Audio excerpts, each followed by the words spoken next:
And good morning and happy Sunday from Open Pagan Church.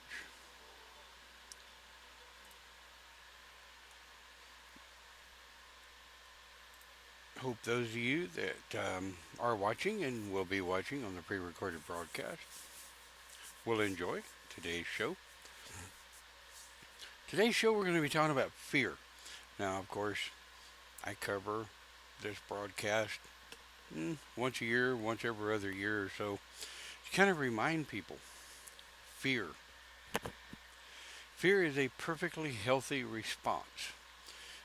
Fear is, for the most part, a natural human response. Fear is a fear is not necessarily an emotion. Fear is a response to an action, an inaction. Fear is a response to other emotions. Now, fear is a natural response to things that we don't understand as human beings. Learned fear can be both healthy and unhealthy. Natural fear can be both healthy and unhealthy. Now, some might say, dude, come on, you're a pagan minister. Let's cover pagan stuff. Well, this is pagan stuff because how much of the time, how many times have those of us that are pagan, that have been pagan, especially those young folk and older folk alike that are just coming out, so to speak. They're coming into their own. They're wanting to get involved more in the pagan community, yet they're afraid. There's that fear. They're afraid the way their families are going to react, the way their jobs are going to react, their friends and relationships. I've seen relationships end because of fear. Fear of the unknown, or fear of and this is the one I love. Well, if you're pagan and I'm Christian, then we can't be together because the Bible says I'll go to hell.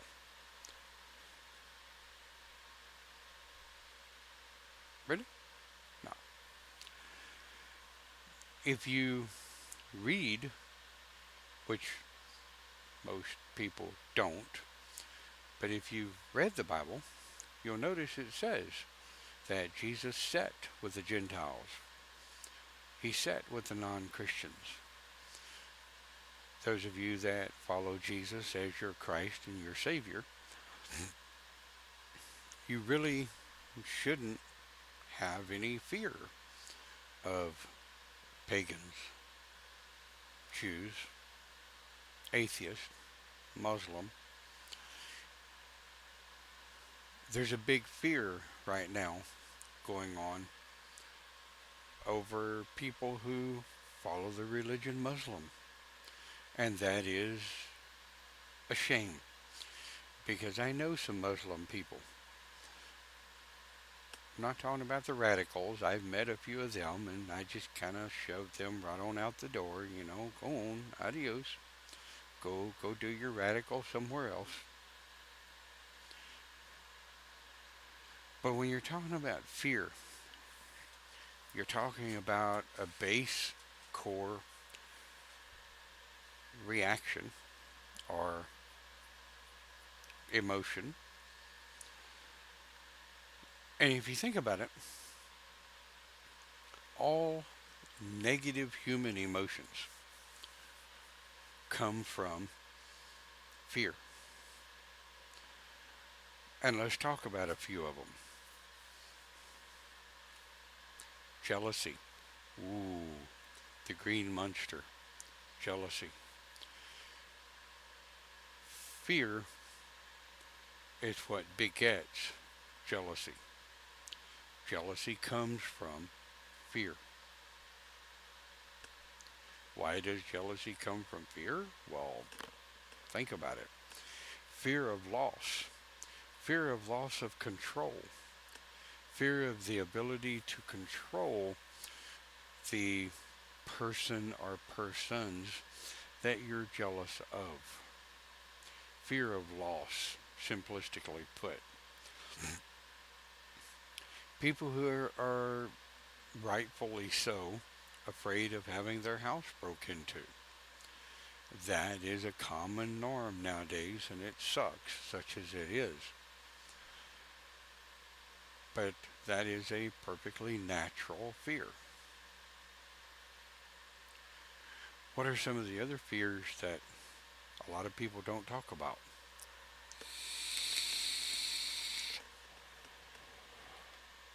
Well, let's think about our um, men and women in the military. Those folk put their lives on the line every day so that the people that they're fighting for can have the freedom to do the things that are needed to be done. They're fighting to right a wrong. Or they're simply, bless their heart, doing what they're told to do by their leaders. I've never been in the military, but I have been in situations and positions where I had to follow orders. Some of those orders were not fun. Fear? Oh yeah, scared to death. But it's that kind of fear that if you allow it to make you more aware of your surroundings, make you not paranoid, because that paranoid is the extremist flip side of fear. But if you let it make you more alert, more aware, more cognitive with what's going on around you, fear can be a healthy thing. Now, the reason I think fear is something worth looking into in spiritualism, so many people for so many years are taught to fear religions and spiritualities of that which they don't understand and don't know. And at the same time, if they would stop, shut up, and listen, or stop, shut up, and ask questions, and then listen to the answers to those questions, many people might find out that the fears that they have are completely unjustified, and unfounded. So when we take a look at fear as a healthy reaction or even as a proposed emotion, fear done correctly and used right can be healthy. It can keep us out of situations that we might need to think twice about. Now, there are those times, like the men and women in the military, our first responders, police departments, firefighters, oh boy, emergency trained individuals, EMTs, most especially police officers. A lot of police officers have a good, healthy fear when they go into a situation. Some fears can be healthy. We take a look at some of the fears that are not so healthy. Well, that should go without saying. Good morning. Think about the fear of, like I said a while ago, religion. Looking into studying, educating yourself, and understanding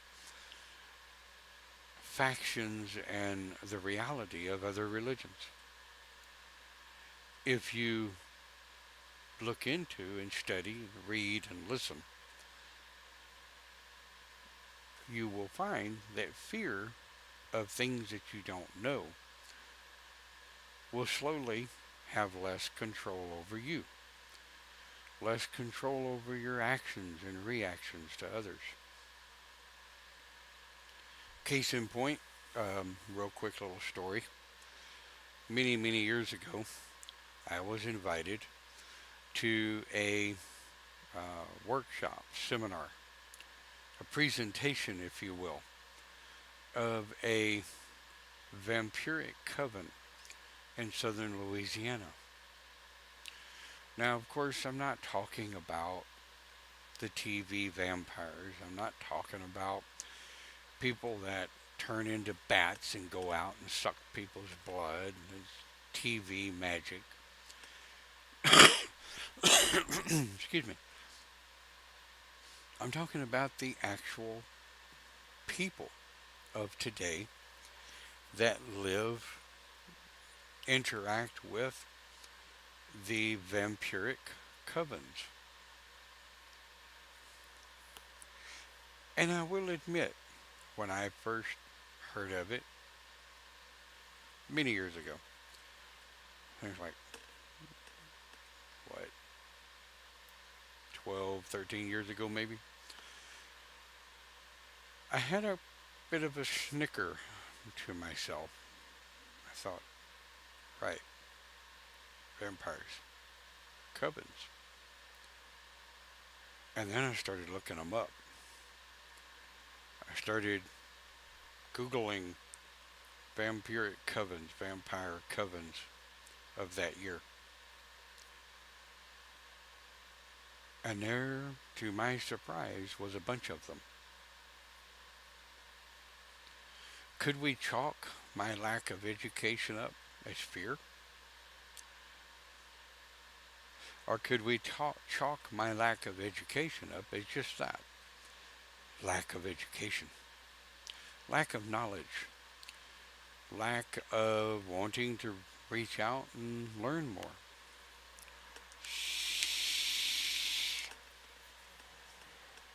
So, off we went. Gathered up several of us. We went to the presentation, to the vampiric seminar, if you will.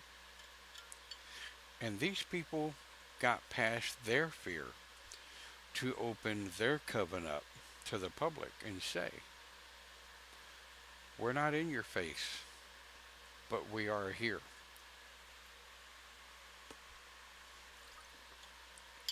And to be quite honest, it reminded me quite a lot of the House of Pagans when we first opened in 2000, when we were trying to tell people, we're not in your face. We don't want to be in your face, but we are here. We'll always be here. We've always been here in one way, shape, form, or fashion. So the best way to squelch the fear, if you will, is to learn, to become more educated, to become more knowledgeable about what's causing the fear. So the fact that myself and my family actually went to the Vampiric Coven meeting, I was able to learn more about the people, understand more about what they meant. Now, I assure you, I was never in fear of these people. I was uneducated about them, and lack of education does breed fear. It can breed fear to the point of paranoia, and I'm going to talk about that here in just a little bit. But I also stepped out and started looking at things like things that do cause people fear. Good morning. Things that do cause people fear of things that they don't understand. All right? Let's talk about some of them. Luciferian, demonology, satanic, Satanism. And yes, Satanism is different than Luciferianism. I did not know that until some years ago. And I lost the word. Atheism. For some reason, atheism scares the hell out of some people because it makes them question their own faith and their own thoughts and their own ideas. Me, I guess I'm a little weird. I like things that make me question my thoughts, my beliefs, that make me question my own realities. Because it makes me step back and take a look at things in a different light. It really does. So these are the types of fears that I consider healthy fears. The type of fear that takes something that you don't know about, that you're a little apprehensive of, but it intrigues you just enough to make you want to research it. Look it up. Don't ever believe the first website you come upon. Don't ever believe the first article that you read. It requires a bit of tenacity. It requires a bit of forward thinking to take a look at these things that you don't understand that can cause you fear. That is the fear of unknowing. Another healthy fear,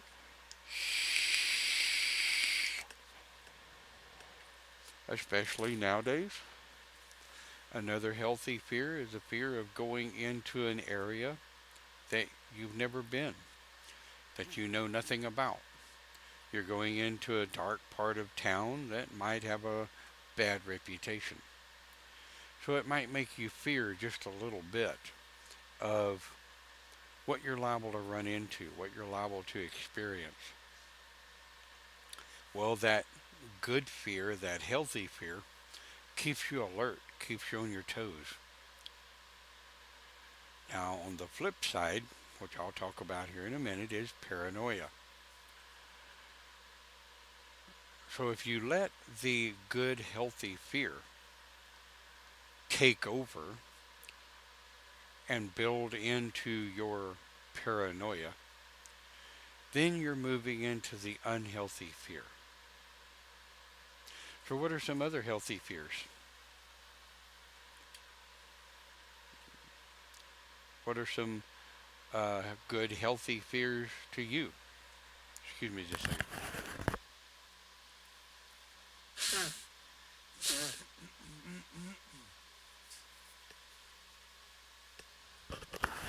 Sorry about that. So, some other good, healthy fears. Going into an area of the woods that you may have never been before. You want to be more alert because you don't know the animals, the snakes, or anything else that's out there. So you'll notice a lot of my key conversation has been more on being alert, becoming more educated, becoming more knowledgeable about the area in which you're going into. Imagine that. People should become more aware and more knowledgeable of where they're going. Yes, Dave says the ones that keep us alive, the basic survival ones, are healthy fears. The Now here's one that I've always thought kind of sort of walks the line between healthy and unhealthy. And it depends on where you take it and where you go with it. But the fear of death, not dying or how you're going to die, but the actual fear of being dead. The end, game over, heart stops, brain dies, body dead.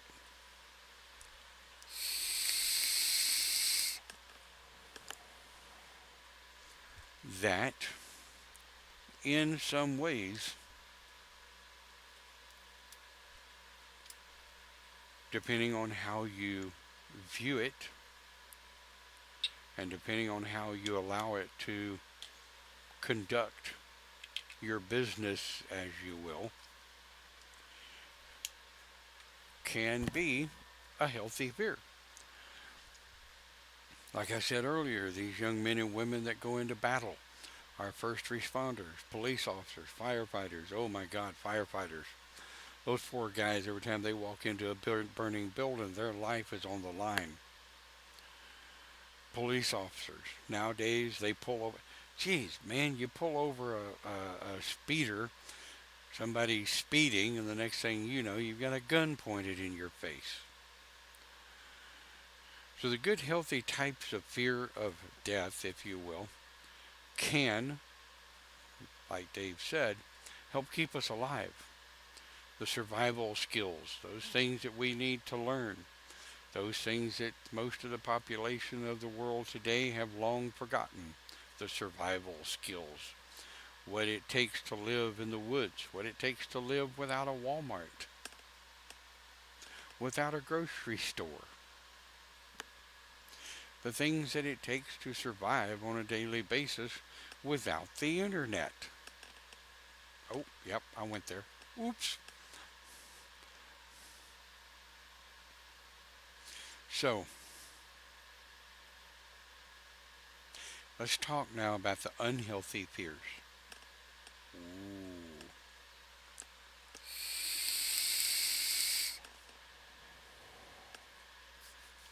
What are, well, no.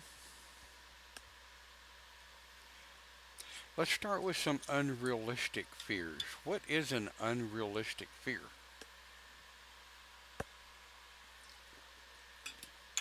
The unrealistic fear if I just run out of Dr. Pepper. That can't happen. I'll be right back.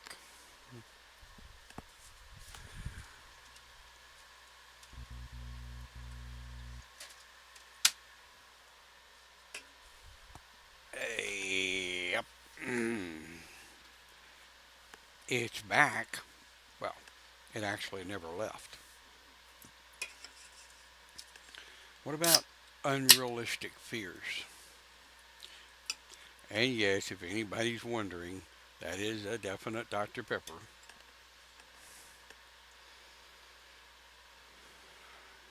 What is an unrealistic fear?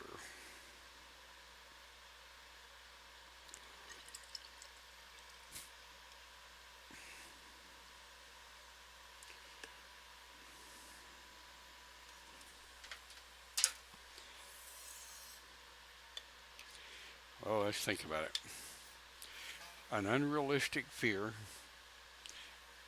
becomes personal. An unrealistic fear for me would be different than an unrealistic fear for someone else. Here's why. Let's say I have a unrealistic fear of running out of coffee. Now we can joke about it all day long and go, oh my God, the world would come to an end, or me without coffee is worse than cornering a badger, right? The unrealistic fear of running out of cigarettes. Well, you might say that is a very real fear because that is an addiction. Right. But it's the thought in our head, right? It's the, what you say, it's the thought in our head that really doesn't exist in the present moment, right? I agree with that. But it's also those real yet unreal fears that we think can cause us harm or cause us death, when in all reality it might just simply cause us a little discomfort. If I run out of vape, I mean, okay, yep, I like my vape. I'm low enough now on nicotine, it probably wouldn't even notice it. I vape because I like it. My Dr. Pepper. right? I like having my Dr. Pepper. Can I live without it? Sure. Do I have a fear of running out? Nah, that would be kind of unrealistic, wouldn't it? Coffee. I like my daily coffee. I didn't have any coffee this morning. I couldn't be bothered to make any. And usually anymore when I make a pot of coffee, I only drink one of my glasses full of coffee. And then if I don't have tomorrow, then that coffee goes to waste. And I would rather not waste coffee than I had to make a full pot for nothing. So, unrealistic fears, are they truly unrealistic? What is reality? And we will do a broadcast on what is reality over the coming weeks. Reality is the perception of the world around us. Reality is what hurts and what don't. Reality is happy, unhappy. Reality is love, not love. Reality is perception. Truth, I'm not talking about fact, I'm talking about truth. Truth is 99% perception.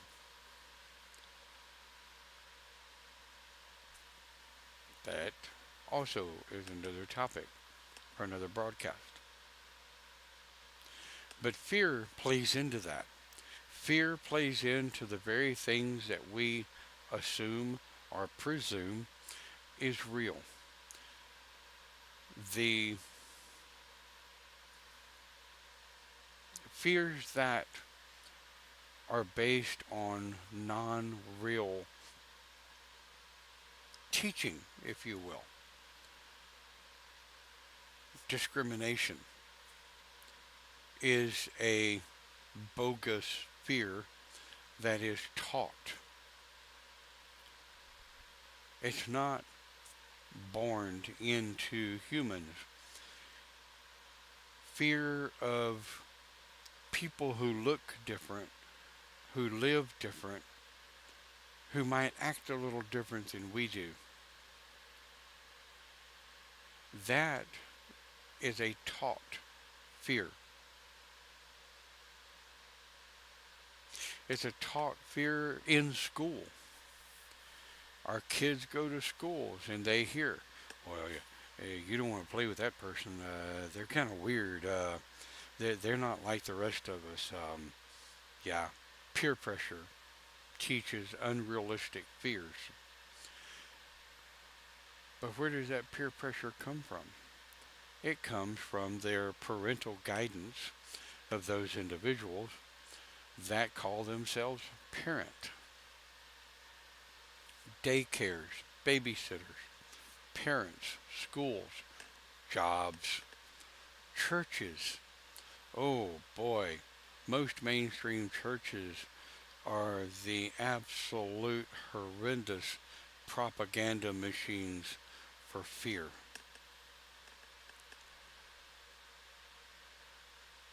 Drama, what I call drama mongering on social networks, is a real good um, propaganda machine for fear.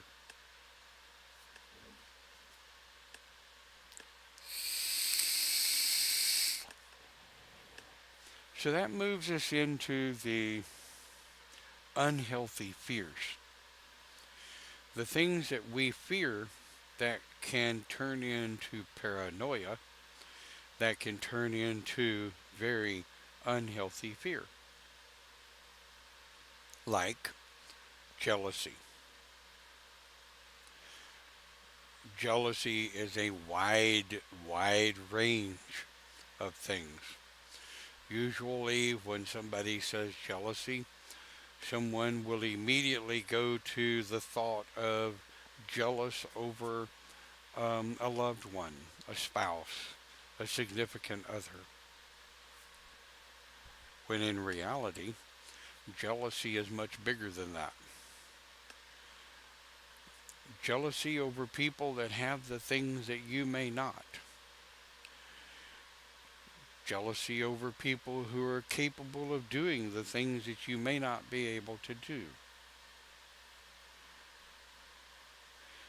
Jealousy over people that might have a little more freedom of life than you might appear to have. So as you can see, excuse me, as you can see, jealousy is a really big, really vast green ball of goo that can cause extreme, uncontrollable, unmitigated fear. Paranoia, in fact. And here's the way it works. Those of you that watch our broadcast, both the live and the pre-recorded, um, a lot, then you'll remember a broadcast I did some time ago, winding oneself up. Winding yourself up. One who winds themselves up over things are very easily swayed and controlled by jealousy and unrealistic fears. Now, before somebody decides to slap me, an unrealistic fear may be of something that is unrealistic, right? But the fear itself, the emotion of fear, is very real. And it can grow like cancer, right? Case in point. If you come up on two of your friends that are at first appearance, at first observation, they're fighting, they're duking it out, they're they appear to be just really going to town with the martial artist moves or whatever, boxing or whatever. Your initial reaction may be that of fear. Oh my God, these are two friends of mine. Why are they fighting? So you have to make a couple of decisions, right? You are afraid that your friends may be fighting, but you have to make a couple of decisions. There are those that will just react. They'll jump in and try to break them up, and oh my God, what are you doing? Why are you doing this? You're supposed to be best friends. Then the other action, or the other reaction, is no action. Walk up and stand there for a moment. Watch their energy with each other, their interaction. Watch the look on their face. Are their blows actually connecting, or are they pulled? Are they sparring, as so many of us do in martial arts? Are they sparring? Are they just working out? Are they just boxing each other, just working out? What are their blows doing? Then there is the third reaction, is to walk up and go, guys, what are we doing? The first reaction, to me, is unhealthy.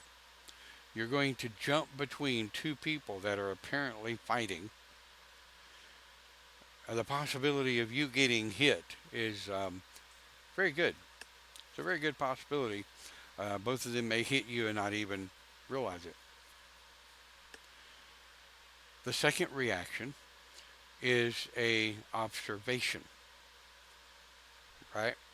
The second reaction is an observation before you react. The third reaction is the type of reaction I would do. Walk up and say, guys, what are we doing? Are we fighting? Are we sparring? If we're fighting, what the hell's going on? I like to ask questions. And then if they start hollering and screaming and cussing and they're still down there throwing blows and what have you, then you may consider me kind of crazy because I'm the type that will then go into action and say, look, you two guys are fighting. What the hell? Break it up. I'm liable to walk in and grab one of them by the shirt collar and pull their ass up and sit them down over here and take the other one, sit them down over here and say, stop, if they're really fighting. I've had friends that have done this. I've come up and they've been sparring. Anybody that doesn't know what it is to spar with an opponent, Google it. Anybody that's ever practiced any kind of boxing or martial arts or any type of self-defense, there is a term called sparring that, you can look it up. But to the unknowing, to the person that's unsure whether someone's actually sparring or fighting, it can cause, right, a reactionary fear. Now, the reason I put this with the unhealthy fear, the reason I put this with the unhealthy fear is because it can cause a reaction in some people to become unhealthy for all concerned. Some people that are reactionary without thought, that unhealthy fear can really cause problems by getting involved with things that they know nothing about.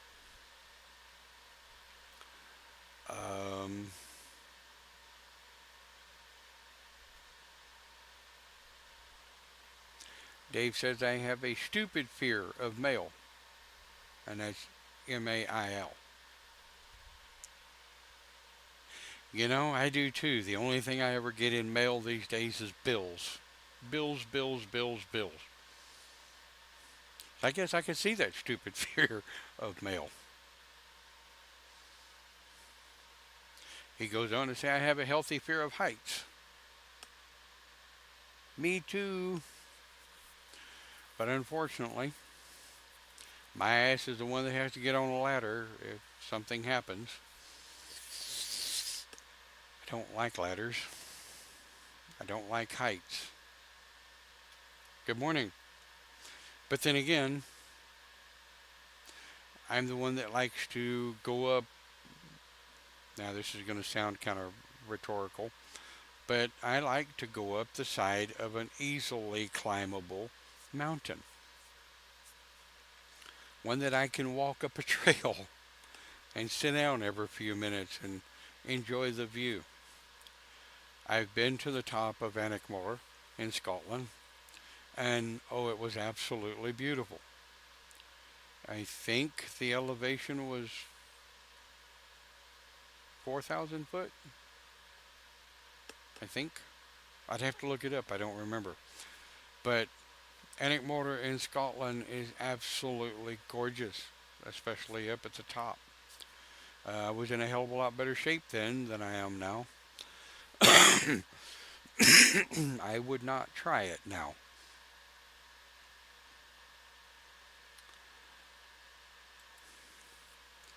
So, some more unhealthy fears. Like I was saying a while ago, paranoia. Paranoia is a unhealthy fear. Paranoia typically comes from a fear that started out as a very small, very minute fear and then snowballed. and it grew into something that was uncontrollable.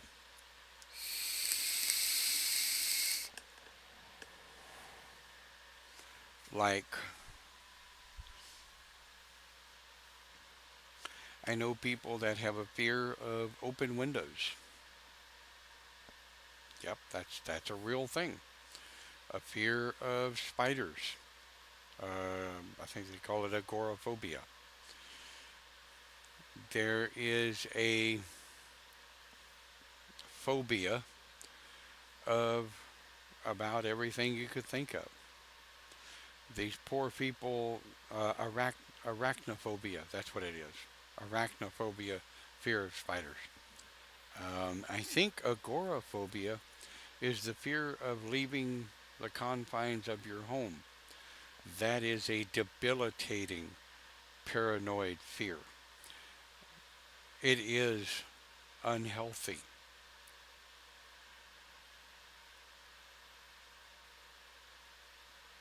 Dave says, I have a fear of stupid people. No, I don't fear stupid people. Stupid people just bother me. Stupid people is one of my anger issues. Spiders are cool. Yeah, I like spiders.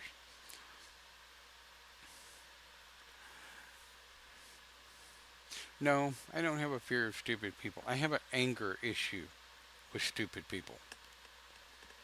I'm okay with dumb. Absolutely.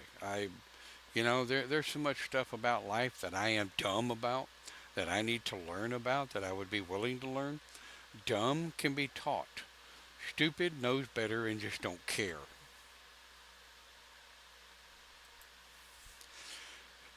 So let's see. What are some other unhealthy fears? Well, let's think about it.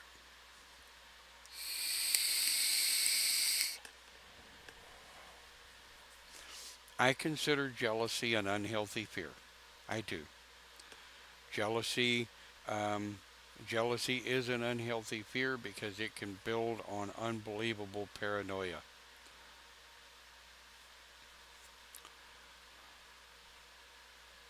Um, well, yeah, I get it. Some of the other unhealthy fears are a lot of the phobias that psychiatrists have coined as of late, like the agoraphobia I was telling you about. Um, Arachnophobia can be an unhealthy fear. Um, my second wife abandoned an LTD in downtown Liberty because of a spider. She was very afraid of spiders. And there was a spider on her visor, and when she flipped down the visor, he come down on the web, and out of that car she came. Yeah, downtown Liberty, Main Street.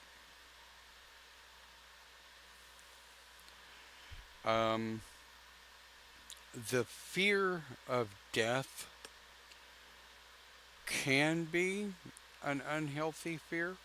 It's what I was talking about earlier. The respect of death maybe is semantic in the way that we're wording it.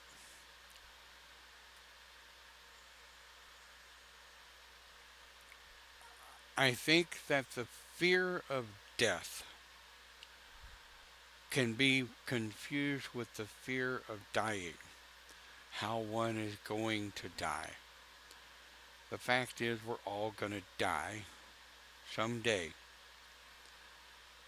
unless science changes something over the next couple of years. They better be damn quick because I'm pushing 60. I'm knocking on 60's front door. So if they're going to come up with something, they better do it pretty damn quick. I'm just joking. No, I'm not. But if carried too far, the death of fear, you're right, can be unhealthy. It can become paranoid. I've seen and known and seen stories about people that were so afraid of dying, right, that they wouldn't do anything. They wanted to wrap themselves in bubble wrap, so to speak. Um, the fear of dying emphasized and built on their agoraphobia. So it's like I was talking about earlier. It's the little tiny fear of something that grows into this great big monster of unhealthy fear.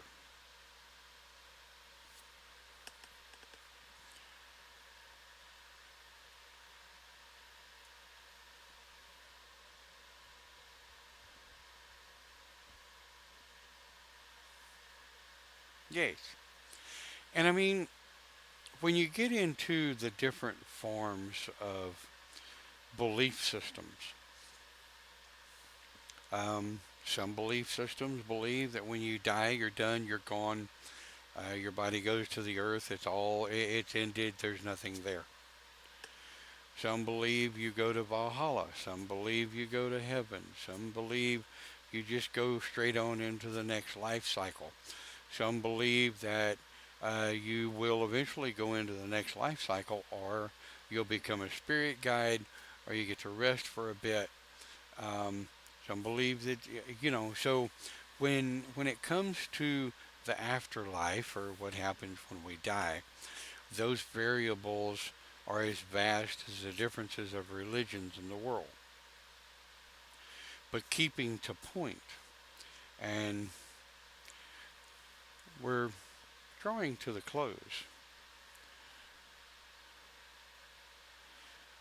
Fear, and I want to close with this. Sorry to those of you that are just joining. Hope you'll enjoy the pre-recorded broadcast from the beginning. But let's think about something.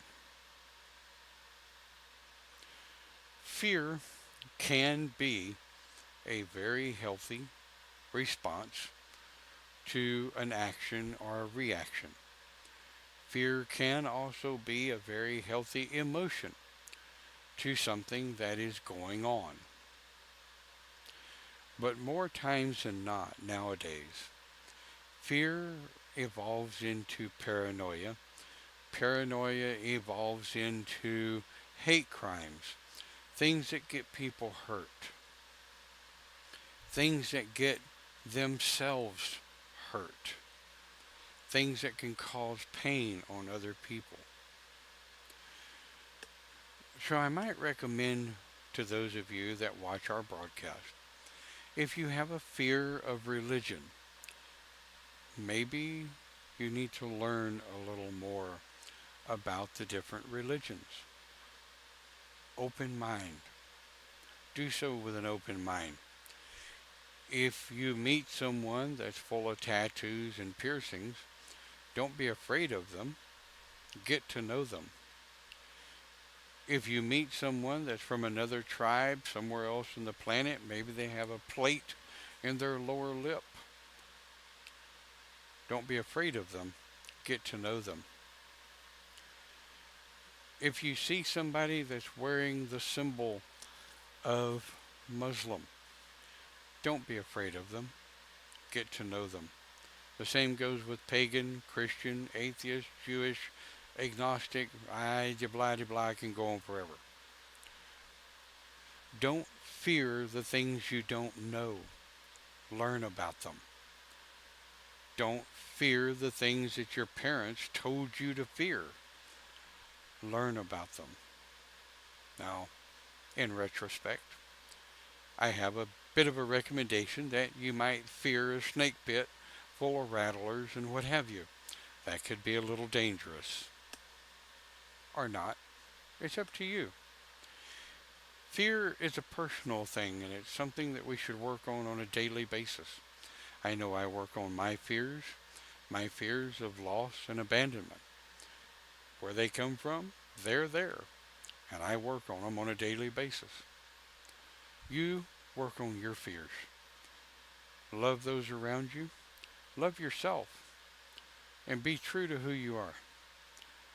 Thank you for watching. We'll be here next week on Open Pagan Church. Have a great day.